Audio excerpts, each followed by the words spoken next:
అమ్మ రాఖీ పండుగ వస్తుంది కదా! అసలు ఈ రాఖీ పండుగ అనేది మనం జరుపుకుంటున్నాం. కానీ ఇది ఎప్పటి నుంచి వస్తుంది ఈ ఆచారం? ఎవరు జరుపుకోవాలంటారు ముఖ్యంగా? చాలా మంచి విషయం. హ్మ్. అన్నా చెల్లెళ్ళ అనుబంధానికి ఒక నిర్వచనంగా మనం ఈ రాఖీ పండుగను చేసుకుంటున్నాము. హ్మ్. నాకు తెలిసి ఇది ఒక 30 ఏళ్ళు, 40 ఏళ్ల క్రితం అయితే మనం ఎవరు ఇంత ఇదిగా మనం రాఖీ పండుగ చేసుకున్నట్టు ఎక్కడా చేసుకోలేదు. లేదు. అవును. ఈ ఆచారం అనేది. ఎక్కువగా ఉత్తరాంధ్రప్రదేశ్‌లో అంటే ఉత్తర హ్మ్. భాగంగా ఉన్న ఉత్తరప్రదేశ్ అట్లా హ్మ్. వాళ్ళు ప్రాంతీయంగా ఈ రాఖీ పండుగ చేసుకున్నారని మనకు తెలుస్తోంది. హ్మ్. కాకపోతే ఏంటంటేనమ్మా రాష్ట్రాల వాళ్ళు వివాహాల నిమిత్తం ఆ రాష్ట్రం వాళ్ళు మన పిల్లని చేసుకోవటం, హ్మ్. మన పిల్లల్ని వాళ్ళు చేసుకోవటం ద్వారా హ్మ్.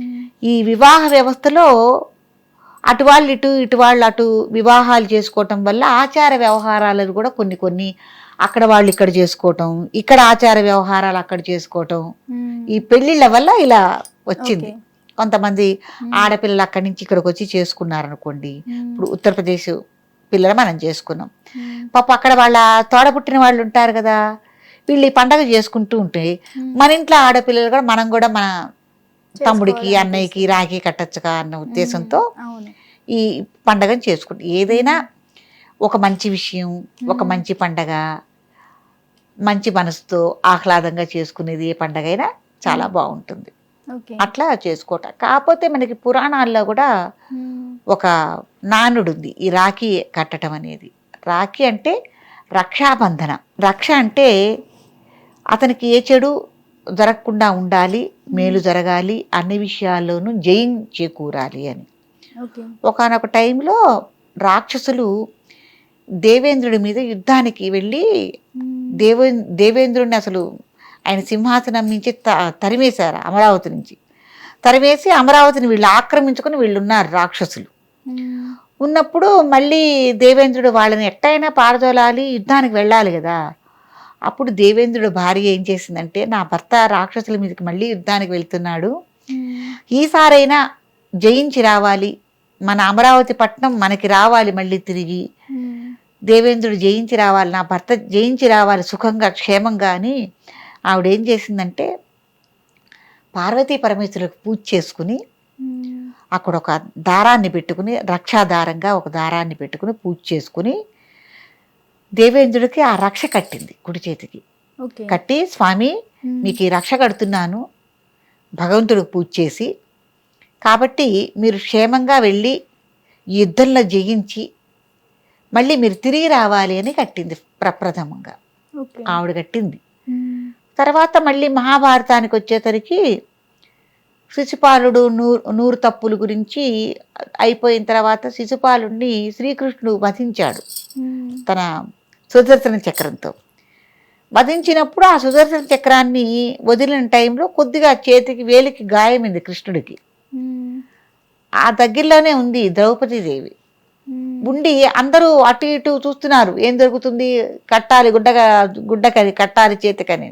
హ్మ్. చూస్తుంటే ఎటువంటి ఆలోచన చేయకుండా ఎంతో ఖరీదైన తన చీరని చెంగునిట చింపి హ్మ్. వెంటనే కృష్ణుడికి కట్టుకట్టింది. ఓకే. కృష్ణుడికి ద్రౌపదీదేవి చెల్లెలు వరసే కదమ్మా అయ్యేది. హ్మ్. కాబట్టి అది కూడా ఒక రకంగా రక్షే. హ్మ్.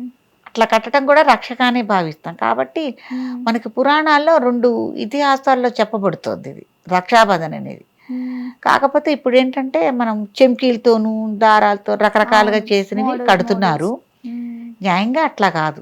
హ్మ్. రక్షాబంధన్ అనేది చక్కగా నూలు హ్మ్. 3 రంగులు కలిసిన ఒక దారాన్ని, నూలు దారాన్ని హ్మ్. 3 రంగులు అంటే ఒక రకంగా దిష్టి దోషాలు పోతాయి. ఓకే. రక్షగా కూడా ఉంటుందన్నమాట. నరదిష్టి గాని ఏమీ తగలదుదని. హ్మ్. కాకపోతే 3 రంగుల దారం కలిసిన దాన్ని మనం నూలు దారాన్ని రక్షగా కట్టడం అనేది మంచి పద్ధతి, విధానం. అంటే అమ్మ సొంత అన్నదమ్ములకైతేనే కట్టాలంటారా? ఎవరినైనా మనం అన్న అనుకోని కట్టొచ్చంటారా? ఎవరికైనా కట్టొచ్చు. ఇప్పుడు అక్కడ ఓకే. సతీదేవి ఏం చేసింది? హ్మ్. ఎవరైతే ఒక విజయం గురించి ఒక పని నిమిత్తం వాళ్ళు వెడుతున్నారో, హ్మ్. వాళ్ళు కూడా విజయులై రావాలనే కదా కట్టిందక్కడ. అవును. కాబట్టి ఎవరికైనా రక్షాబంధన్ అనేది కట్టొచ్చు. తప్పేం లేదు. హ్మ్. అంటే వాళ్ళు మంచిగా ఉండాలి, మంచి పొజిషన్‌లో ఉండాలి, హ్మ్. ఆయురారోగ్యాలతో ఉండాలి. ఓకే. ఇప్పుడు సైన్యంలోకి యుద్ధానికి వెళ్తున్నారు ఎవరైనా హ్మ్. స సైనికులు. వాళ్ళు క్షేమంగా తిరిగి రావాలని మనం రక్ష కట్టొచ్చు. ఓకే. తప్పేం లేదమ్మా. కాబట్టి ఇది అట్లా నూలు దారంతో కట్టడం అనేది మంచి పద్ధతి. కాకపోతే దానికి కూడా ముందు కాస్త పూజ చేస్తే దానికి ఒక శక్తి బలం వస్తుంది. ఇప్పుడు మనం ఆంజనేయ స్వామి గుడికి కానీ ఎక్కడికైనా వెళ్తామమ్మా, వెళ్ళినప్పుడు అక్కడ స్వామివారి దగ్గర పెట్టింది దారం తీసుకుంటాం, కడతాం. అసలు కాశీ వెళ్తాం, కాశీ వెళ్ళినప్పుడు కూడా మనం అక్కడ నల్ల దారాలు తెచ్చుకుంటాం, కాశీ దారాలు అంటారు. కాబట్టి ఈ ఆచారం అనేది దేవాలయాల్లో వాటిల్లో కూడా ఉంది. కాకపోతే వాటికి ఒక పవిత్రత రావాలంటే ఏం చేయాలి, దేవుడి పాదాల దగ్గర ఉండాలి కాసేపు, ఉంటే కట్టుకుంటే వాటికి ఒక పవిత్రత, ఒక ఇది అనేది వస్తుంది, ప్రభావం అనేది వస్తుంది. అప్పుడు దుష్టశక్తులు కానీ ఏదైనా మన జోలికి రాకుండా పారదోలటానికి, మన సకల కార్యాలు చక్కగా నెరవేరటానికి కూడా ఇది ఉపయోగపడుతుంది రక్ష అనేది. కాబట్టి ఆ ఉద్దేశంతో కట్టుకునేదే రక్షాబంధన. అక్క ఎవరికి మీకు చక్కగా ఎవరైనా సోదర వరసైన వాళ్ళకి ఎవరికైనా కూడా రక్షాబంధన చక్కగా కట్టుకోవచ్చు. దానికి కాస్త విధి విధానాలతో పూజ చేసుకుని, దానికి కూడా కాస్త అగరత్తు ధూపం అనేవి చూపించుకుని, కాస్త ఏదైనా స్వీట్ నైవేద్యం పెట్టుకుని అప్పుడు కట్టుకోవటం అనేది మంచి పద్ధతి. ఓకే.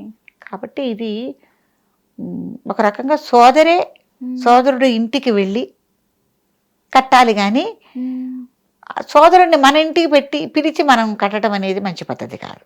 ఓకే. సోదరే వెళ్ళాలి, వెడితే కట్టిన తర్వాత సోదరికి పసుపు కుంకుమ ఇస్తారు, పసుపు కుంకుమ పెడతారు. ఆడపిల్ల కాబట్టి ఇంటికి వచ్చింది కాబట్టి పసుపు కుంకుమ పెడతారు.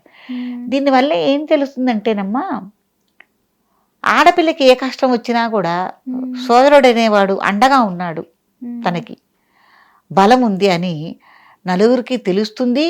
ఆమె కూడా ధైర్యంగా ఉంటుంది. అతనికి కూడా, సోదరుడికి కూడా నాకు తోబుట్టు అనేది ఉంది, నా కష్ట సుఖాల్లో నాకు మంచి చెడు చెప్పటానికని తనకు కూడా ధైర్యం అనేది ఏర్పడుతుంది. కానీ చాలామంది రక్ష కడితే నువ్వు డబ్బులు ఏమి ఇస్తావు అని అడుగుతున్నారు. అది చాలా తప్పు విధానం. అది మనం రక్ష కట్టి డబ్బులు అడగటం, డబ్బులు తీసుకోవటం అనేది మంచి పద్ధతి కాదు. మనం వాళ్ళ ఇంటికి వెడితే పసుపు కుంకుమ పెడతారు. పసుపు కుంకుమ అంటే అది చీరా జాకెట్ కానీ, లేకపోతే పసుపు కుంకుమ పూలు కానీ వాళ్ళు మనకి ఇస్తారు ఆనందం కొద్ది. అమ్మ, రాఖీ కట్టినప్పుడు ఒక్కొక్కరు ఒక్కొక్క విధంగా కడుతూ ఉంటారు. కొంతమంది హారతి ఇచ్చి, స్వీట్ పెట్టి, అక్షింతలు పోసి, అసలు కట్టే విధానం ఏంటంటారు? అంటే అదే నేను చెప్పినట్టు దైవం దగ్గర ముందుగా రాఖీ మనం దారాలతో తయారు చేసుకుని స్వామివారి దగ్గర పూజ చేసుకుని, ఓకే, తర్వాత అవి చక్కగా పళ్ళెల్లో తీసుకొచ్చుకుని పెట్టుకుని అక్కడ స్వామివారికి హారతి ఇస్తాం కదా, అట్లాగే వీళ్ళకు కూడా ఆ హారతి డైరెక్ట్గా తీసుకొచ్చేనే ఇవ్వచ్చు. లేకపోతే కొద్దిగా టైం లేట్ అయింది అనుకున్నప్పుడు చక్కగా వీళ్ళకు కూడా కూర్చోబెట్టి, బొట్టు పెట్టి, హారతి ఇచ్చి, రక్ష కట్టి ఒక తీపని అనేది తినిపించడం అనేది మంచి పద్ధతి.